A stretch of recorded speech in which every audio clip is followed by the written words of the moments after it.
عش في الدنيا كأنك غريب أو عابر سبيل، يا من أخذت الدنيا وقته وأخذت ملذاتها ساعته وأخذت راحتها بهجته. يقول النبي موصيا إياي وإياك: عش في الدنيا كأنك غريب أو عابر سبيل. فقال ابن عمر معلقا على قوله صلى الله عليه وسلم، قال: فإذا أمسيت فلا تنتظر الصباح، وإذا أصبحت فلا تنتظر المساء. ثم قال ابن عمر موصيا عبد الله: خذ من حياتك لموتك وخذ من صحتك لمرضك.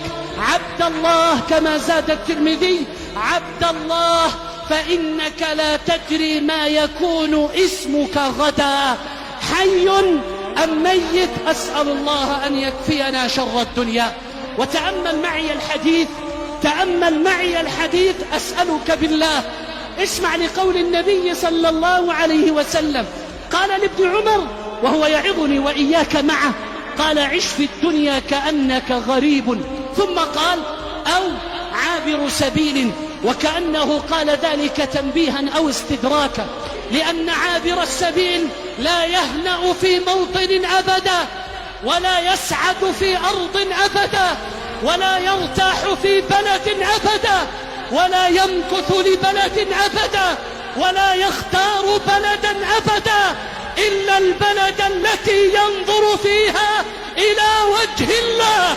إنها الجنة، إنها الجنة، إنها الجنة. الدنيا ملعونة بلعنة الله ورسوله. الله يقول: زين للناس، زين للناس. أخذتنا الدنيا، والله لا أبرئ نفسي. زين للناس حب الشهوات من النساء والبنين والقناطير المقنطرة من الذهب والفضة.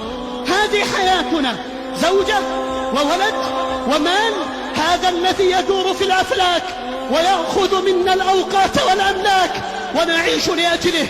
زين للناس حب الشهوات من النساء والبنين والقناطير المقنطرة من الذهب والفضة والخيل المسومة، سيارات فارهة وركوبات جارهة وحياة مختلفة، والخيل المسومة والأنعام والحرث.